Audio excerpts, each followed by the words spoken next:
ভূগোলত vote দিব নে নিদিব?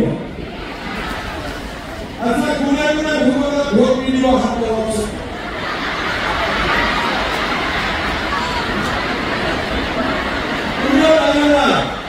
ঠিক আছে, কোনে কোনে ভূগোলত ভোট নিদিব হাত লগাওক। মোৰ সমষ্টিতে মোৰ ইমান হাত নালাগিব নেকি? যি নহওক এইবাৰ ভূগোলত অসমৰ ভিতৰতে বেছি ভোটত জিকাব লাগিব। হ'ব হ'বনে নহ'ব? কাৰণ ইমান কাম হৈছে আপোনালোকে এইবাৰ ভূগোলত মোতকৈও বেছি ভোটত জিকাই ইয়াৰ পৰা পঠাব লাগিব। পাৰিবনে নোৱাৰিব? পাৰিবনে নোৱাৰিব? এইফালে পাৰিবনে নোৱাৰিব? পাৰিব। ভাৰত মাতা কি? ডাঙৰ কৰি ক'ব লাগিব, খুটি ডাঙৰীয়াই খুটিব লাগিব।